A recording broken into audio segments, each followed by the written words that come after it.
Hello there, Aquarius. Welcome to your reading. So I've got some really interesting images that came through. So bear with me. First of all, so I see this warrior couple. They're wearing what looks like medieval style, I guess, armor. So one is a woman, the other one is a man. So I don't know if they're romantically involved, but they're kind of standing next to each other. The man, he has like a broadsword. One of those big swords that you have to hold with two hands, and the woman, she's got a smaller sword, and the other hand has like a shield, and they're surrounded by people that wants to, I guess, kill them. And then so there are two of them. Their backs are to each other. They're like trying to protect each other, but also fight off the people that have encircled them. So I see like 8 or 9 people circling around them. And so it flashes to this tunnel of light. So I guess like they must have perished. And then I see the same 2 people, the man and the woman, but the woman is wearing in modern day clothes. She's wearing what looks like a business suit, and she looks like she could be a secretary or a paralegal. There's a lot of documents and files on her desk. And then she's sitting down at her desk, and the man is standing up, and he's wearing a suit. And he seems to be like her boss or something like that. And he's telling her, he's giving her details about a very, very important case, and then she's taking notes. So right away when I saw this, I almost feel like many of you might be in a relationship where it's a reincarnational, where there might have been, a shared past life situation. And what I feel is there is residual energies from those past lives that are carried over to this lifetime. And the first thing that I felt was this very intense, life or death type of a situation, where if you were in that past life where you were, fighting with each other against your enemies or whatever, there's an element here about, having a tremendous amount of trust that the other person has your back, having a tremendous amount of trust that the other person is not going to, stab you in the back and leave you for dead and save their own skin. So I feel like some of you are in that type of a relationship where there is an immense amount of trust that you have with one another. And going to the other image where it's almost like a boss subordinate type of a relationship, there might be a little bit of a power dynamics or power struggles in the relationship, where one person feels like they make the executive decisions and then the other person has to obey, or one person feels like they're in more of a subordinate role and they have to cater to the other person. So that's what I'm feeling here. And I feel like those energies are carried over into your present relationship. Okay, so for those who are in a relationship and that resonates with you, what I feel is, on the one hand, when we are reunited with a soul, especially somebody that we shared a past life, love, relationship with, it can feel very magical. It can feel like, you talk to this person for 5 minutes and you feel like you've known them a lifetime. It can stir up a lot of passion and a lot of just indescribable magnetism. It's almost like you're drawn into each other's orbits. Okay? There might have been a lot of synchronicities, a lot of, I feel like chance encounter where you kind of run into each other, unexpectedly. There's a lot of that, and I feel like it is stemming from some type of a past life connection. I'm also seeing as well you both really inspire each other, because this past life energy is all about growth and expansion, and it's almost like there's so much trust involved in the relationship, where no matter what, you want the other person to do well, you want the other person to be happy, you want the other person to thrive, and you want the other person to survive, okay, to do well, to excel professionally. You're not threatened by the other person outgrowing you, and vice versa. They're not threatened about you outgrowing them. 2 people just really want what's best for one another. And whenever I see this sense of responsibility too, and it's coming up in this card. We have here the Two of Swords. Agreeing to disagree. Okay, this is like kind of like that stalemate. It's almost like that truce. Okay, we're not going to, aggravate each other. We're not going to continue to, argue over this. We can agree to disagree. So I feel that there's a sense of, that yin yang energy, that male female, I guess like opposite, where the two of you are very, very different from each other, but together you know how to harmonize the energies, you know how to make things work. And despite your differences, there is a great degree of trust here.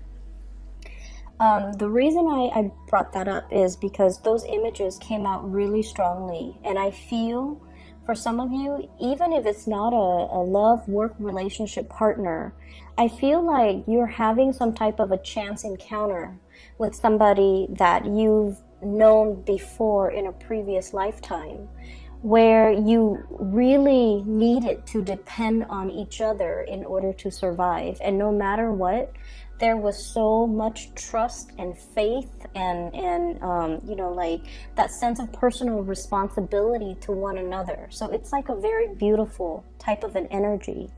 But at the same time, past life energies can keep us very stuck, okay? Ways of doing, patterns of behaving, all of those things can be a little bit restrictive. That's what I'm sensing.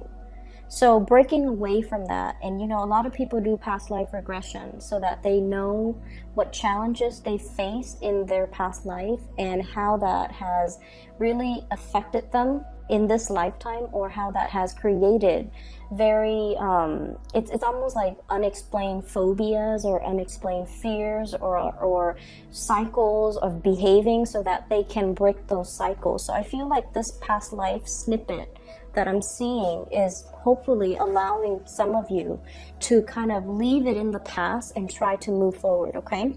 And what's coming out very strongly for me is it's almost like, if you are in that lifetime where you're fighting off like 8 other people, you're not in that survival mode, fight or flight mode anymore.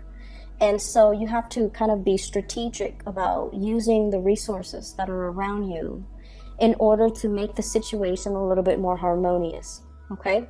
So that's what I'm getting. What's coming in for you, especially for, this month?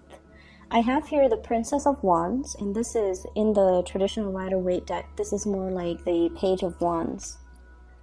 New passion, new energies, new drive and ambition, wanting to soar for the sun, wanting to show yourself as somebody who's capable and competent and, able to get work done. So I see you coming into this month very enthusiastic to get a lot of work done, to kind of show yourself, show your skills, and to, feel, it's almost like embracing things, embracing new opportunities, not shying away from a challenge, wanting to take on even more responsibility so that you can learn, so that you can grow, so that you can expand. So I feel like you're coming in very, very confident. For many of you, you're looking for work opportunities, mainly because you feel like your skills might not be properly utilized in one environment. So you're seeking more work, you're seeking more responsibilities, or even more duties to kind of showcase your talents. For others of you, you might take on a second job, or you might look elsewhere, mainly because I do feel there is an element here about lacking in financial resources. Okay, so you might have, overspent, you might have overindulged, and this month you're finding yourself a little bit in the red, and you're just like, okay, where can I, cut corners when it comes to my expenses, or where can I make more money so that I am able to make more? So I feel like you're very, very motivated to go to work, if anything, to increase your financial earnings, okay? I see many of you going through your bank accounts, going through your ledgers, itemizing everything, and then trying to figure out where you can skimp, where you can save up, where you can, cut corners when it comes to your expenses. So a little bit of fears when it comes to your finances, when it comes to moving money around from the savings account to the checking account and things like that. I see a lot of that coming in for this month, and I see you itemizing to figure out, if, for example, if you're contemplating a move, how much is that going to cost? How much is it going to cost for a new house, a new apartment, and especially to renovate or even to arrange, I'm seeing, and also like buy new furniture. So I feel like you're itemizing everything, you're putting things up for sale, you're cleaning and decluttering your environment. There's a little bit of stress coming through for this month. I feel like there's a lot of electronic communication coming back and forth. So I feel many of you are putting things up for sale, or you are doing something where you're selling things electronically and you have a lot of buyers. Okay, so like they're coming in and asking you, like possibly even reducing the price. Can you, rather than, so for example, if you're selling something for $50, they're like, can you give it to me for $40? So there's this constant back and forth. And I feel like you can, kind of put your foot down just to save yourself, the emotional anguish. Just put your foot down and say, oh, I'm sorry, whatever price I listed, that's the final price. I'm very sorry about that. So that's what I see. I feel like people are bargaining with you, but they're not doing it face to face. They're doing it through emails. And it just seems like it's a drawn out process. So they would ask you a question, and it's not until the next day that you respond to them, and then the next day they respond to you. So it feels like it drags on for more than a week when you just want to get these items out of your space. That's what I'm feeling here. So I see a lot of cleaning up, decluttering, which is good. I feel like it's going to put much needed, resources back in your pocket. So traveling light, decluttering your environment, cleaning things up, I feel like it's going to be very fruitful, okay? What I also have as well, this is the 9 of Cups, okay? This is a card about emotional fulfillment, getting your wishes met. And when I saw this cup, you know how... I don't know how to describe this, but you know how some people, they arrange, like for New Year's, for example, or like at a wedding, they arrange all the champagne glasses almost in a pyramid, and then they pour the champagne from the top cup, and then it trickles down to all the other ones. That's what I'm feeling. And Aquarius, one of the habits that you have is in order for you to feel completely happy, you feel like everything has to be perfect. Everything, like it's almost like I can only be happy if all of my ducks are in a row. I can only be happy if all the areas of my life are perfectly balanced, okay? So work has to be perfect. I have to love my job. My relationship has to be perfect. On top of the work being perfect, I have to be with my soulmate.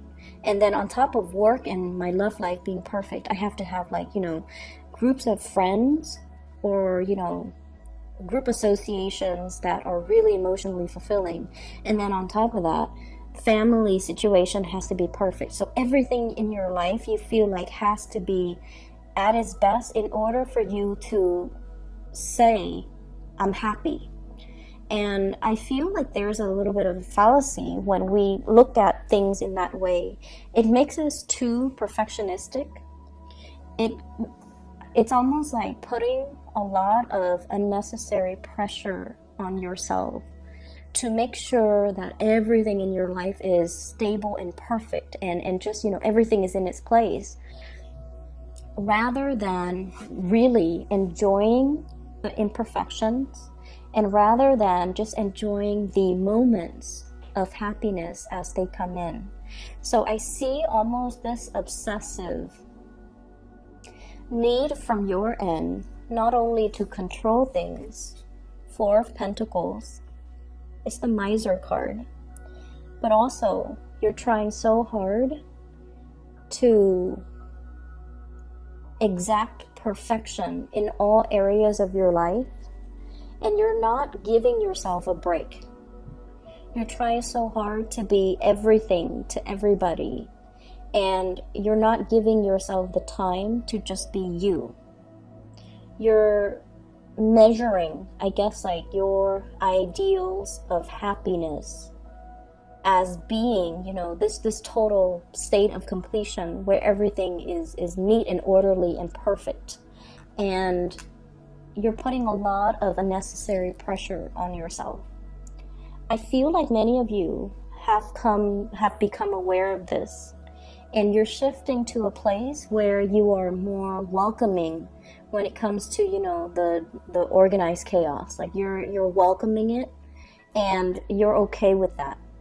And so what I feel in terms of the spread overall when it comes to your advice is, this is a square, right? It is very, very stable. But at the same time, it's a little bit rigid. It's a little bit uninspiring. So they're trying to shift you away from this and to allow this change to happen in your life. Change that is a little bit more open-ended. Change that is also a little bit more like organic. Okay? So not seeing things as this four corners and everything has to have a place, and it's, you know, building things up like one by one and needing to itemize everything. They're telling you to kind of allow the process to organically unfold and to work from a space where you're, I want to say, allowing the universe, I guess, to take over. What I really like about this card and this symbol of Jupiter. Jupiter is the planet of luck and expansion, okay? And so you're being helped along the way, and is to kind of allow you to take a step back, not try to control everything, and just let things unfold in a timely manner, okay? In a timely manner that is divinely guided, okay? So aside from that, the other thing that I'm picking up here is, let's talk about the relationship partner or whoever it is that is heavily on your mind that you are thinking about. We have here the 8 of Wands. This is a very non-traditional deck, okay? And what I feel is, for some of you, the 8 of Wands is, you know, the fast, swift communication. In this deck, the energy is a little bit different. You're dealing with somebody who communication between you and this person can be a little bit contentious and can be a little bit jarring. Going back to what I mentioned before about, you know, the situation where the two of you might not really see eye to eye on many things. The two of you as well, and I do see as well, you know, a lot of people in same-sex relationships in this spread as well. And despite being the same gender, there are just a lot of differences between the two of you, where you might have different cultural upbringing, you might have different religious beliefs, you might even have different ways in which you look at relationships and parenting. And, you know, one person might want children, the other person might not. One person is a homebody, the other person is very adventurous. So I see this opposition between you and the other person. But for whatever reason, the two of you have very similar values, okay? And that's what's weird about it, because let's say a value of yours, Aquarius, is, let's just say, for many of you at least, okay? It's almost like doing things to the best of your capabilities, okay? The person that you're dealing with, they have the same values as well. And because of that, on a values basis, things work out well, despite all the differences. Okay, and then let's just say another value of yours is, you know, working really hard, okay? So for example, if your boss gives you an assignment and they're like, I need this by the end of the day. Even if you have to, you know, stay very late in order to get it done, once you tell somebody you're gonna get it done by the end of the day, you're gonna get it done. So even if you have to stay behind, you still will do it. And you even if you can, finish it by like 5 p.m., close of business day. But if the quality is lacking, you don't mind staying behind to perfect it and to make it the best that it can be before you submit it. And I feel like your partner has the same type of mentality. And when two people have the same types of values, it basically means that despite all the differences, despite all the ideological, clashes, despite the religious differences, despite the cultural differences, things can still work because you have the same values. And that's what I'm seeing here. I see for some of you, your happiness, and this is something you're very afraid of. I see for some of you, you feel like your happiness has to come at somebody else's expense. And I don't know why that is, okay? So it could be you want your partner to chip in and do a lot more than they're doing. But at the same time, you feel guilty about asking. It's almost like some of you are, once again, running yourself ragged, trying to be so perfect, trying to keep the house afloat, trying to keep your professional life moving, and trying to, keep the kids clean and fed and clothed and, put to bed. And then trying to balance out, making the time to see all of your friends. You're running yourself ragged, trying to keep everything afloat. And you want your partner to chip in, but you also understand that your partner as well, because of these values, your partners are also like you. They're trying to get things sorted out and moving along in their life. And you feel like, I really need you to step in and help me. But is it selfish for me to ask this of my partner? Of course it's not selfish for you to ask. But you feel that way. And so your happiness does not have to come at anybody's expense. I feel like that is a mentality or a false paradigm that you're taking on because you're so self-sufficient most of the time that you feel it shows weakness or it shows a lack of being able to be on top of things when you have to ask somebody for help. Okay, and I feel like it is within your right and it is something that you deserve. You have to be able to be open and honest with your partner, so it's okay to ask for help. And then this image about your happiness is coming at somebody else's expense. So I have here 9 of Swords and then 9 of Cups, trading one for the other. Some of you might be in a relationship with somebody who is already in another relationship. And if they were to leave that person in order to be with you, because like I said, there's some type of a past life energy here. It is really, really strong. So they're feeling this draw or this really magnetic, almost like electrifying lightning bolts. Okay, electrifying pull towards you, and you feel like, my happiness is coming at somebody else's expense. They have to leave somebody in order to be with you. And there's a lot of guilt about that because with the Aquarius person, you don't want things to happen at anybody else's expense. You feel like it's not fair and you feel almost like, yes, you want this, but at the same time, you would feel really, really bad that somebody else is losing out on something in order for you to win something. That's what it feels like to me. So I see this inner conflict within you about not accepting something that you really, really, really want because it's coming at the expense of somebody else. Okay? The person that you're dealing with, I have here the Moon. A really strong, almost like telepathic, mutual understanding between two people where emotionally you're definitely on the same page. This is a really balanced card when it comes to the imagery in this deck. It's almost like long distance, and despite the distance, the two of you are still very, very much spiritually connected. Okay, and once again, this is a very, very strong past life type of a connection that I'm seeing here, where there's a big sense of responsibility, not wanting to hurt one another, not wanting, it's like a mutual understanding where we have each other. And then I also feel like the communication might oftentimes be a little bit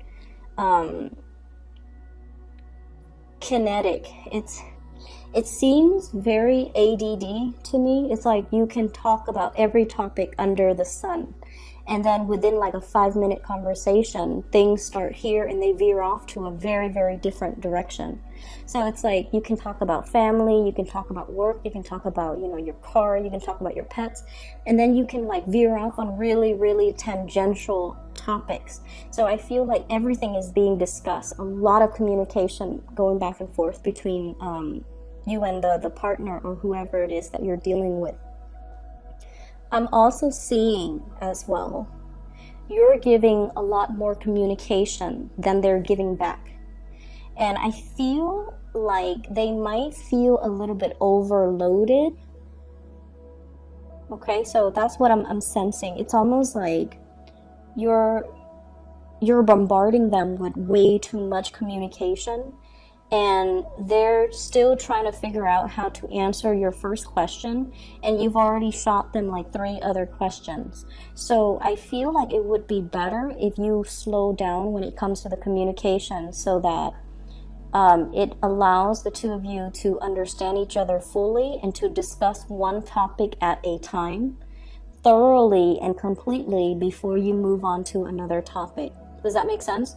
So I feel like there's a lot of communication, but when it comes to substantial communication, I feel like you guys are just like scratching the surface, and you're not talking about things thoroughly enough in order to resolve, or in order to fully express or fully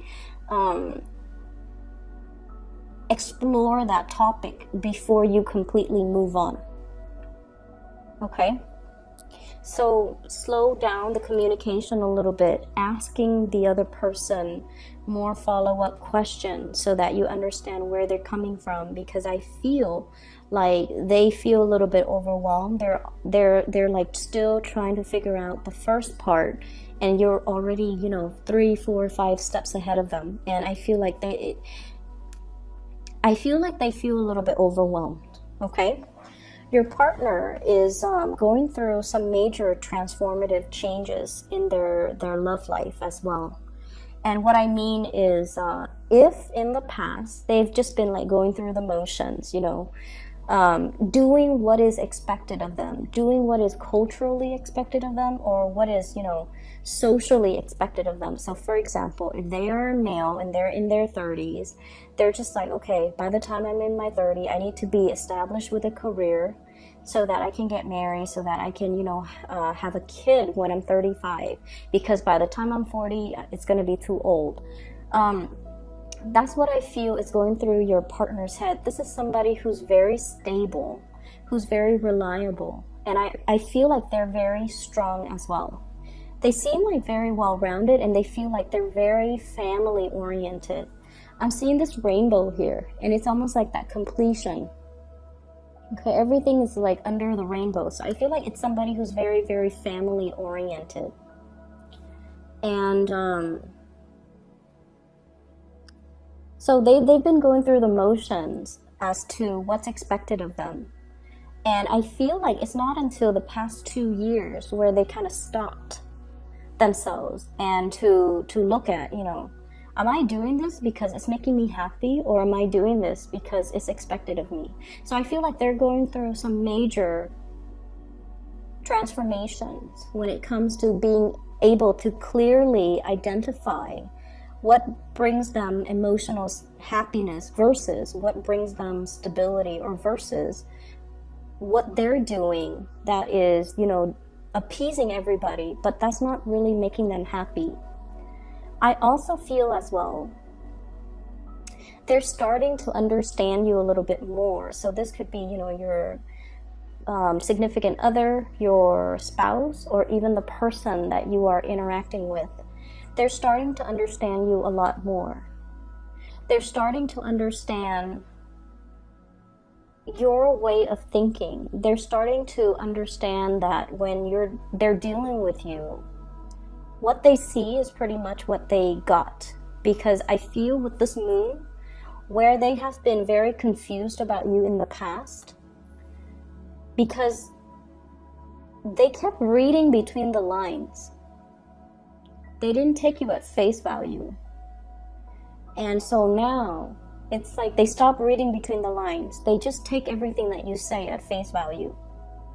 And I feel like they're starting to get it. They're starting to have like a much better understanding of you. And they're starting to feel as if, you know, I don't have to fear this person. So if in the past, their guard has been up about you, if they've been blocking you or guarding, like, you know, putting up their walls or just doing whatever it is that to kind of defend themselves against you for whatever reason.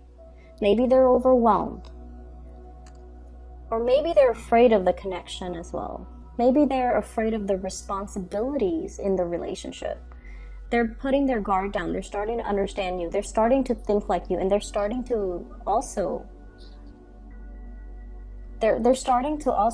I feel like, you know, you're bringing in awareness, or you're bringing a lot of ideas or ways of doing that they are welcoming. So I see them kind of absorbing your energy a little bit, which I feel is really good, because once they start doing that, Aquarius people are really hard to understand, but I feel like you have a partner or somebody here that is starting to really understand you, and they're kind of absorbing your energy, and that will allow them to understand you a lot more. Okay? So that's what I'm feeling here. There's going to be a lot of communication. There are a lot of changes that are happening in their lives. And then I also feel like